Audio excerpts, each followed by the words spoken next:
Hello, everybody. Thanks for joining us. We have shared the feed all around. Everybody, everywhere should be able to see us and hear us. And they should be able to see us perfectly and hear us perfectly. That's right, because Brett perfectly set everything up. We've got some tape holding that microphone to the It's a thing. perfect tape microphone. Perfectly taped. Everything Yes. is perfect. Yes. Guess what our topic for today is? It's like that meme where they have the dog sitting in the room full of fire, and it's like, everything's fine. Everything's fine. Everything's taped together and holding for now. So yes, welcome to S.A.L.T, and thanks for joining us. Today we're talking about perfection, in a way, in a roundabout, imperfect way, I guess. So, Miranda, kick us off. Kick us off. Yes. Okay, well, for those of you who don't know, Brett and I have perfectionistic tendencies. I have spent my entire life saying that I am not a perfectionist, but Brett and Aspen kind of laugh at me when I say that. So, but I still try really hard not to be, because it's really hard to be a perfectionist. Yeah, I wish you'd get some help with that. I do just fine until Brett leads me down the road of self-destruction. Self-destruction Yes. and degradation, yes. Yes. No, I'm less of a perfectionist than I used to be, although I'm more aware of my perfectionism than I used to be as well. Because back in the day, I'm told, I was pretty rough on the drama teams. And I think I was hardest on the Madison Academy drama teams, because we practiced and practiced, and I made them get it down to perfection. And over the years, I've gotten less and less of perfectionistic towards the skits and stuff. Now I'm almost too far the other way. I'm like, close enough. I think it comes though from I don't know. It's either old age, or I just could see how much they could do, so I kept pushing them to do a little better. But yeah, I tend to be, especially when it comes to theater or video, or I tend to be very perfectionist. Anything that's creative, I tend to be very perfectionistic. Yeah. Sweeping floors, not so much. Miranda, on the other hand, points out my imperfections in my sweeping the floor techniques. Oh, I did. Load up the dishwasher any way you want to, but there is a right way to do the floor. There really is. There is. I could see her point. Yes. It's, those dry mop things that you push around, and it collects all the dust and dirt and such. And that's great because it does sweep it up into a pile, but if you look at the bottom of it, it's all collected with all the cat hair and everything. And that has to be brushed off before you can continue doing it the right way. I guess it wasn't so much that. It was if you don't see the dirt, is it really there? Yes, it is. So I was more like, I would not get underneath the couches or the chairs or the furniture because no one looks there. I certainly don't look there. If you have dust allergies, you need to get all the dust. Yeah. Yeah. Yeah, and that's true. So anyway, we tend to be perfectionists in our own areas. In our own little areas, yeah. yes. I'm told last year when I first started here at Southwestern, the girl we had working for us in the office, I would start complaining about the work the students were turning in, and periodically she would remind me that these are not graduate students, nor are they professionals. They're just humble little college students, and I'm probably expecting too much from them, and I had to lower my expectations. I tend to have high expectations of students and stuff, and I think that's part of the perfectionistic, it's like, you can do better than this. I can see better than this. Come on, do better, Anyway. So today we're talking about perfectionism in a way, and how it plays out in our lives, and what does it mean to be perfect, and can we be perfect, and are you perfect? I don't think we're covering all of those topics today, Brett. That we tend to do series, so we might cover it later. We don't know. But we do have, I guess it's most dangerous when like I tend to be perfectionistic when it comes to creative things, and Miranda perfectionistic when it comes to, I think, her writing and house cleaning. But boy, put us together, and it's a hurricane of self-destruction, perfectionism. You do not want to get us together on a project. It'll come out really well. Because I can hold back on house cleaning perfectionism. I can stop myself and try to be normal and everything. But put Brett and I together. Because as a youth pastor and teacher and we would do things, like we would plan food and stuff for things. And like in Vegas, they did pancake breakfasts. The pastors do pancake breakfast, and it was always kind of not lame, but I thought it was kind of cheap. They got the cheapest pancake batter, and I guess Walmart brand orange juice and whipped cream and stuff. And I thought, we can make this really nice. So I asked, hey, can the youth take on the pancake breakfasts? And so Miranda and I got involved in that, and boy, did that go off the rails. Yeah. I mean, homemade pancake mix. And homemade pancake real whipped mix. Cream. Store-bought. We bought the cream and put it in the bowl with the sugar and the hand mixed it. I mean, it was, we got the all-natural 100% orange juice, and I think didn't we even squeeze some of that ourselves? Oh, and I think we got really,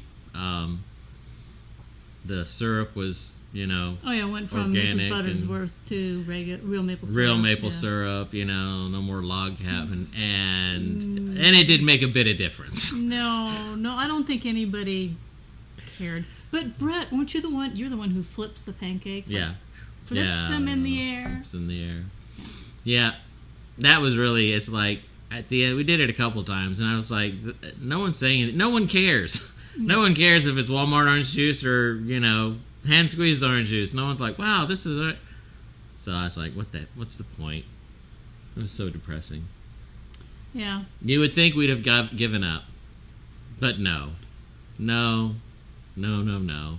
So we did a student appreciation day this a couple weeks ago over at the university, and it's where the business department, which is right across the hall from us, and communication, we were going to have food for the students just to swing by and pick up, and we had been talking about it, and so the business department were going to do chips and dip, and then they said, and you guys can do veggies and like a veggie tray and whatever, and we're friends and we're gracious. We're like, oh, okay, you do, but we were thinking, man, that's kind of, they get the chips and we're doing veggies. Who's going to want to come over for a veggie tray? And we were going with it until one of our staff overheard one of the business staff telling students, yes, we're going to have 3 different kinds of dip and chips, and the compartment, they're having vegetables. Well, there you have it. That kicked off. I was fine, but I just simply shared the information with my perfectionistic wife, who then said it's time to pull off the bumpers and blow out the business department. Well, it's not what I said. No, but it's what you did. But I can't help myself. Could not help herself. You can't just have a veggie tray. No. Anyways, it wouldn't have mattered if they'd have said that or not. No, because, we may have done something, one other thing, but instead, I think we have a short video about it. Instead, we did this, and it's, I'll talk you through. I think the first thing is kind of a quick bypass of the whole tray and everything, and then guys are eating, and then we had the fondue, and there's a slow-mo of the fondue going on top of cream puffs, I think it is, and there were strawberries and Nilla wafers, big marshmallows, little marshmallows. Because you can't just have one. Plus Fruity Loopy marshmallows. Yeah, the marshmallows are in Fruit Loops, only they're mega size. And we had chips. No, we had cheese and crackers. Oh, homemade egg and salad all of sandwiches. that, and then Miranda's like, "Hey, we should have egg salad sandwiches." Yes, the kind with the crust cut off. No. It wasn't just she makes the egg salad and then cuts off the crust and cuts them into triangles. All from we're gonna have a veggie tray. It's better that way. It was better. Still, I mean, we could have done more. We stopped pulled ourselves. back. We pulled that back. was pulling back. Yes. That was holding back. And it had the desired effect. So, yes, one of the business guys came in and looked at her and was like, wow. And I think they had in the end I asked him, I was like, how many kids did you get? 2, I was like, oh, really? Oh, that's, students. And, so we had hot chocolate fondue dip with multiple things to put on it. The cream puffs was what kicked me in. I know what happened on the cream puffs. In the video, you probably can't see it, but some guy had like a bowl full of cream puffs. That's where all our cream puffs went. And, it was good. Although the business part was gracious. They were very gracious. They were. We couldn't find any hot apple cider. I got hot chocolate, and John Turk over there ran and got us. They had hot apple cider in their workroom and brought us some packets. So we work together with business. We're close because we're doing a lot of the same stuff, and we share staff. Very nice people over Very there. cool. They really are. Anyway, our perfectionist tendencies got the better of us. Yeah, sadly they did, because you just have to work so hard. Yeah, that was so. Yeah, but it's really good, and it's that thing. You just you want to walk, and I've always been when I was in high school, they always got the cheapest sodas for every youth event and the cheapest pizzas. And I get it, and it's money saving. And I always said though, boy, when I get out, if I do this, I'm not going cheap. I'm going to get actual name brand sodas and Pizza Hut pizza and whatever. And we've just kind of done that. Whenever we do something, we just can't do it cheap. Mm-hmm. Anyway, so thanks for joining us today. That's our. That's a confession. You haven't left us yet. We'll move on to what we're really talking about. Yeah, we're really talking about. That was confessions. Confessions about perfectionistion. Yeah, it's not really a good thing. No. It's not. It doesn't look pretty in the end. No. At all. No. No. Oh, and also, this last week I was talking to a friend of mine. Hadn't talked to her in a little while, but she writes, and she, that's a tough thing to do. Because she tends to not finish any projects, and sometimes she doesn't feel like she writes enough, and she feels like she gets too distracted, and there's all kinds of things that can go wrong when you're writing like that. Mm-hmm. And so she sets up these benchmarks of perfection, but rarely does she live up to them, and then she has this grand opportunities to beat herself up. You keep talking. I'm going to get some water. Okay. And so this last week when I was talking to her, I just told her, because I've been through this myself, and it's very, very recently that I've tried to change that, because God did not create you to beat yourself up. And it is a bad, bad trap to fall into, because you can beat yourself up for forever and lose sleep and be all tense and everything over our ideas of how we could be perfect, and we haven't lived up to that. And so, you know what? Maybe we weren't perfect in that moment, and yet God is standing there and he's saying, come on, get up off that ash heap of self-retribution, and come on, we're moving into the future. Leave the past in the past. And the sooner we do that, the better. We are not doing ourselves or anybody else any good when we're beating ourselves up over what we thought we needed to do in order for our lives to be perfect. But Miranda, I messed up. And I must repeat that mistake in my mind over and over. And over and over and over so and over. I don't do it again. So you don't do it again. Well, sadly, you know what? You're probably going to do it again. Yeah. And then you get to beat yourself up again and again and again. I'm glad I don't do that. Yeah. Actually, I'm bad at that. That's one of the things I'm going to remind our tech that we're on a live mic today, so any noise she makes over there, everyone hears. She maybe needs more tape to hold up the microphone. The microphone's fine. It's taped perfectly. Anyway, Yes. So, yeah, like when we were doing live streaming out in Utah for the Adventurous Management, I made a stupid mistake. And, like, the whole thing went really well in a lot of ways, and that's the one thing I remember. That's the one thing I can't let go. I was like, I can't believe I did that. It was so dumb. And I used to do that with the drama performances. We'd make a mistake on the lights or the sound cue or something like that, or kids would do something on stage, and I'd just be like, ugh. And that's the thing I would remember from. I was like, oh, I can't believe we did that, or I can't believe we messed that up, and da-da-da. And it just really gets you down. Mm-hmm. And, you know, I know it's easy to say, because I've certainly said it to myself as well, or if somebody would have said this to me, just quit doing that and move on. You know, it's like, well, I can't get myself out of that cycle. And yet, I have been surprised how quickly I have moved from constantly beating myself up to starting to beat myself up. When I remind myself, God did not create you to beat yourself up, it's amazing how much more quickly I move forward and move out of that. And so... Yeah, but tell everybody why that works. Why it works? Yeah, or should I? Go ahead. Okay. I'm clueless. I do it, and I'm clueless.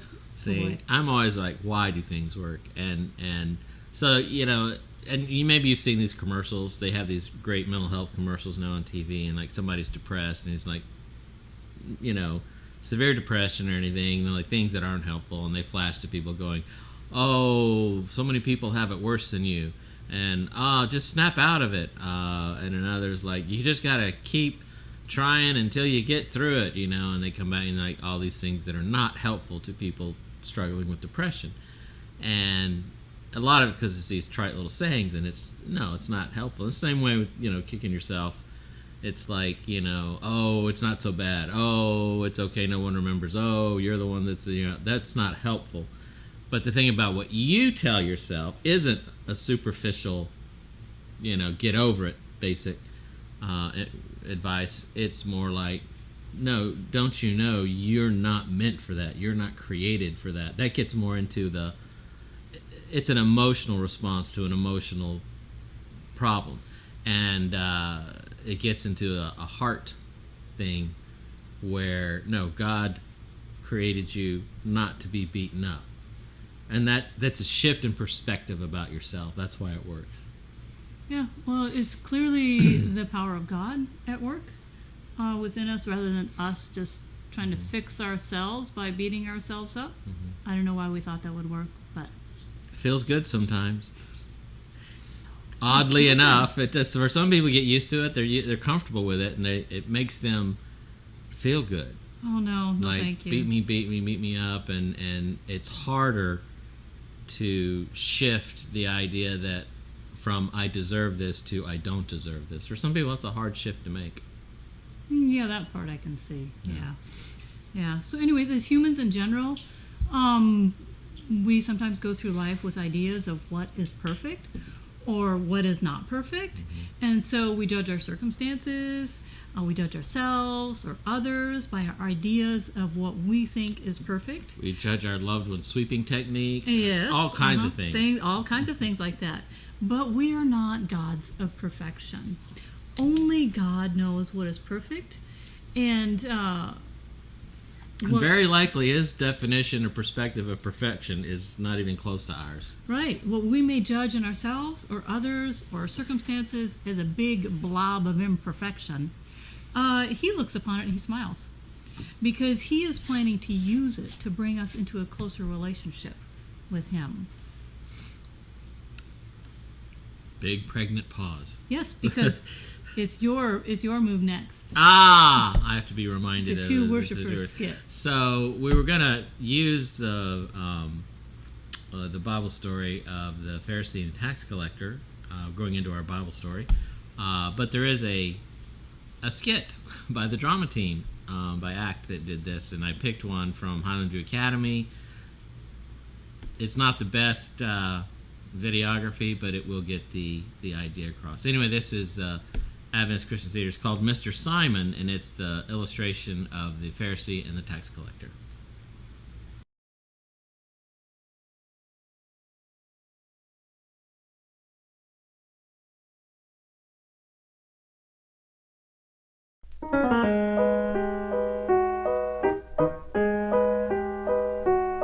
Well, there's a man I'd really like for you to know. Mr. Simon is his name, folks like him so. He's got friends in all the nicest parts of town. His name is known all around. Every Sabbath morning when the bells begin to ring, Mr. Simon's at the church, that's where he does his thing. Well, he loves to join the lovelies who come to praise the Lord, and he loves to hear the people singing all in one accord.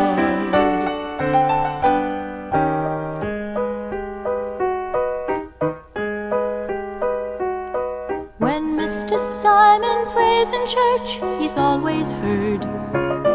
You'll note his every elegantly spoken word. And every time he gets the chance, he prays out loud. Well, he loves the church, he loves the crowd. Every Sabbath morning when the bells begin to ring, Mr. Simon's at the church, that's where he does his thing. Well, he loves to join the lovelies who come to praise the Lord, and he loves to hear the people singing all in one accord.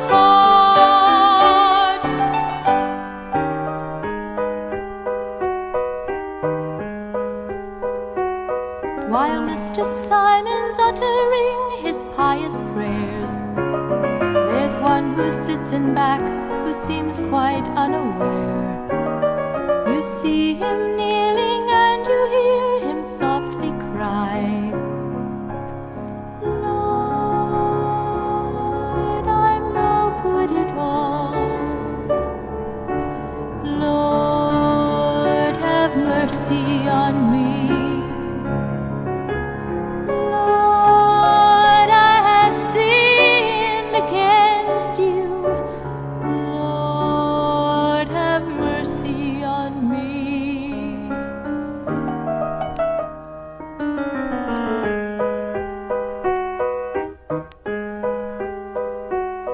Well, Simon, did you see that man in church today? Kneeling, weeping in a most peculiar way. Ah, yes, I hear his reputation's not so fine.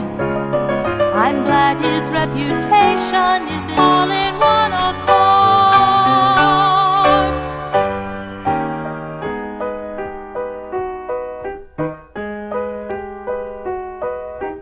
Two men walked into the church upon that Sabbath morn. One left slightly wrinkled, the other left reborn.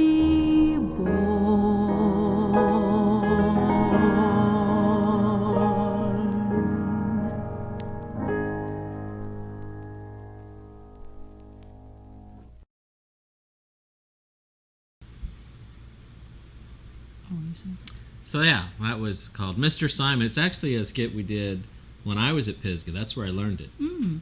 And I was the bell ringer. Yay. Actually, my brother was Mr. Simon. Oh, really? Correctly, Wow. Mr. Simon. And I was the bell ringer. And we did it in whiteface for some reason. Mime face. I don't know why. But yeah, that's a fun skit. We're actually doing it this year with the team over at Chisholm Trail. But it's the Pharisee and the tax collector. Mm-hmm. Yeah.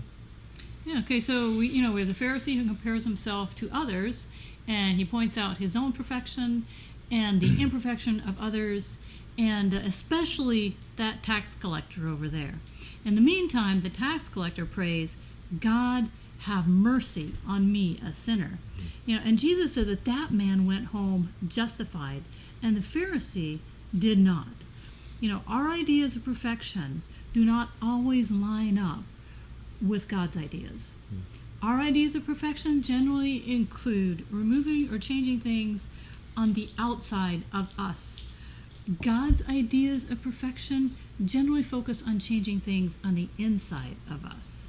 Yeah, and again, that's you know, in that day, people watching would have looked at the Pharisee. Oh, now there's perfection, or he's close, because he looked the part, you know, and they would have looked at the other guy. Well, you know, he's being sincere, but boy, he must be screwed up big time. Yeah, know? I mean, he was a tax collector, so clearly he was bad, he was just bad. to start out with. Yeah. And yet God's had his perspective was completely flip-flopped from, you know, what people were observing from the outside. And that's kind of thing. So God would have said he's perfect, you know, he's close to perfection. And like I said, he would have said the Pharisee or the tax collector was perfect at that moment over the Pharisee. And that's the thing, when you get into perfection and perfectionism, we're not going to get all into perfectionism, but a different way to think about it.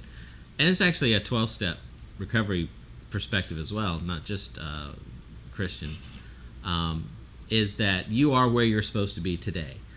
And, you know, you may think, oh man, I should be better at this, or why can't I do that, or why am I that, you know, and you think all these things. But wherever you're at in the moment, wherever you're at right now, is exactly where you're supposed to be, because this moment is the moment that leads to the next moment, and the next moment, and the next minute, and the next hour, the next day, and it's on the journey.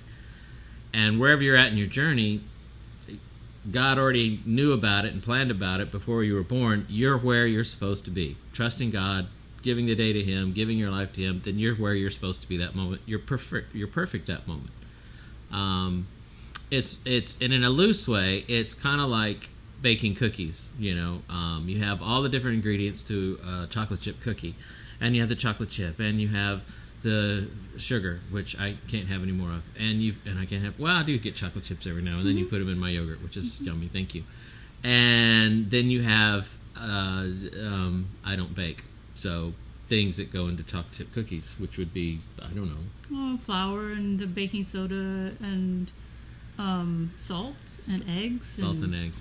So, you know, in and of themselves, I'm lay down thing. They're not a chocolate chip cookie, but they're all pieces of a chocolate chip cookie, and they are perfect in where they're at in the moment of the ingredients. And then you start putting them together, and as you move through the recipe, in the moment, they're perfect where they're supposed to be in that recipe. You know, when you mix the things together in the one bowl, they're not baked yet, but that's what it's supposed to look like in that bowl. Oh, okay, it's right where it's supposed to be at. And then it gets mixed with the other bowl, and the eggs, and the milk. I don't know, does milk go into a chocolate chip? It can. And it goes into the milk. Depending on the recipe. This recipe uses milk. And all mixed together, and then you have the chocolate chip cookie batter. And it's still not a baked chocolate, but it's perfect where it's at, because that's exactly what it's supposed to be like before you put it in the oven. It's perfect. And then you put it into the oven, and you bake it, and all this kind of stuff, and it's perfect where it's supposed to be, and when you pull it out of the oven, you've got a perfect chocolate. But unless, of course, you're Aspen, and then you burn the cookies, and the whole analogy breaks down. That's not anyway. Aspen is a very good baker. Oh wait, was that me that burnt the cookies? I forget. It was probably you.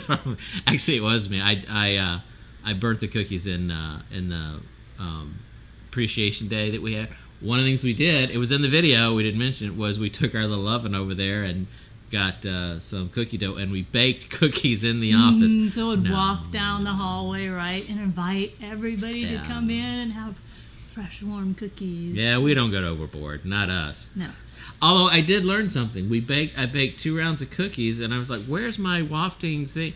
Until I burnt a pan of them, and the cookies, were too burnt. But boy, then you could smell, and it didn't burn smell. Then you could smell the cookies. Like, the first thing you need to do is put 2 cookie things in, burn them, and boy, that'll get to it. And then you bake the cookies. Yeah, but isn't that kind of like our lives? I mean, God is there baking us in a sense, right? Mm-hmm. But what a way to get our attention is when it's overdone. Yeah, it's overdone. We feel like it's overdone, yeah, and we're feeling a little bit burnt, and that's what a great way for God to get our attention.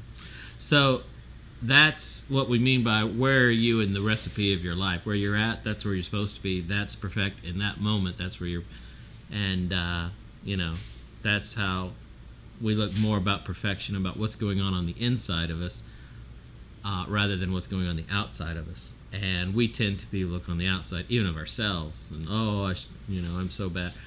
God's looking at the inside, and I think the thing that made the tax collector, perfect where he was at was his honesty. He was the thing about, we talked about the, blessed are the, they understand their spiritual poverty. Right. Oh, well, of course. Now, blessed are the poor in spirit. Yeah. Blessed are the poor in spirit, and it is an understanding. Right, for they shall see God. For they shall see God, because they're being true and honest and open about where they are, spiritually, and that's what opens the eyes and hearts to God. It's like, yes. They're recognizing their spiritual poverty, and that they will never, ever, ever be able to do any good things in order to be good. Yes. And that's... So imagine if you baked that into something. I wonder what? I don't know what.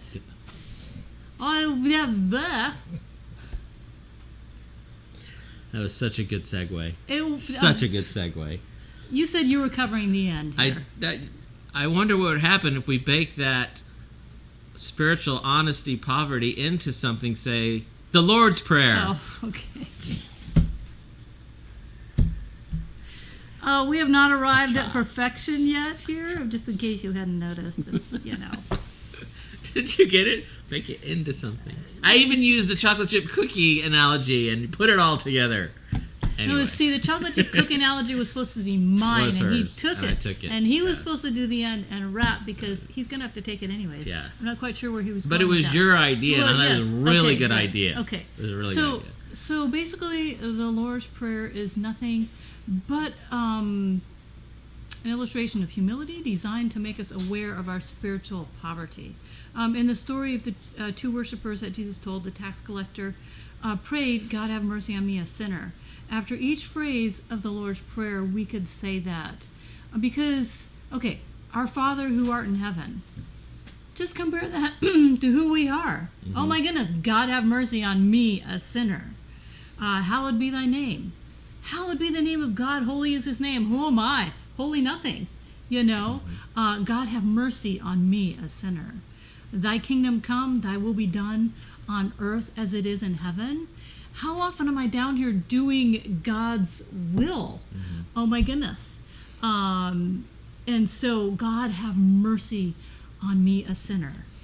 Give us this day our daily bread. Oh my goodness. God is the one that provides all that we need. We can do nothing of that on our own. So God have mercy on me, a sinner, who provides for me, even though I am a sinner.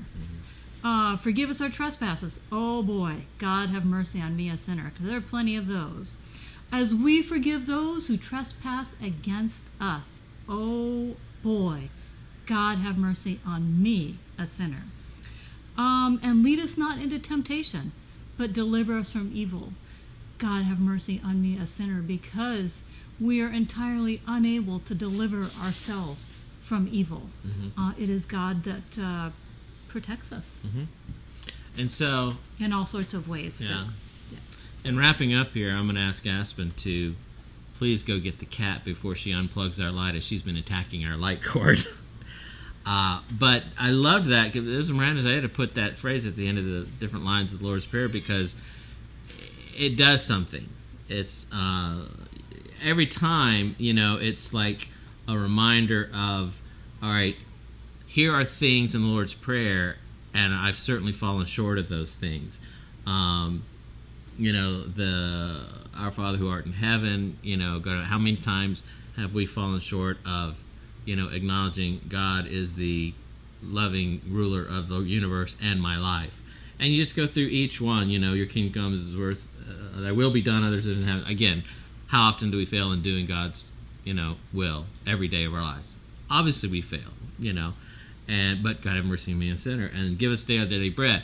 either not thankful for things we have, or lusting after the coveting things that God hasn't meant for our lives, and yet we have what we need, and His promise to give us don't worry about what you eat, drink, you wear, and how often do we want more, and the way we fall short in each one of those areas. But that's what the tax collector did. Yes, he fell short. God have me mercy. So where I come to and where the perfection bar is, God makes that the difference. God takes that and says, I've made allowance. I've made the way for all your shortcomings. I've forgiven all your shortcomings. It's my perfectionism, not yours. And that's when you said that, that's what I got at each one of those lines. Like, we all fall short, each one of those areas, all those areas, and yet you're perfect when we're able to acknowledge and bring that to God and say, I messed up and I am short and please have mercy, because you are the God of love that gives all love and mercy. And I just thought that was kind of a beautiful thought. Amen. So, there you go. We're going to have to go before our cat destroys everything. For some reason, she's getting awfully energetic. But that was fun. I mean, it's not everything about perfectionism, but, perfectionism, like when I was in the late 80s, that was a big thing going through the church, and it was one of the things is like, you can't worry about perfection. That's not something to focus on. That's not something to even to attain to. What you attain to is living one day at a time, and just... Yes, and knowing that God has you in the right place at that moment. At that moment. And tomorrow He'll take you through that day as well. Yeah. And, yeah. So, what are we doing next week, Miranda? I don't know. I really don't know, but I got to thinking about it, but we can't add all the ideas to one day. But, Martha must have been quite the perfectionist. Oh, yeah. That's maybe we'll talk about Martha. Yeah. Maybe not, but that has a possibility right this minute. Mm-hmm. And, yeah, that'd be good. That has potential. Yeah. All right, so thanks for joining us, and hope you had a good Sabbath and whatever you have been doing, and have an awesome week this next week, and we'll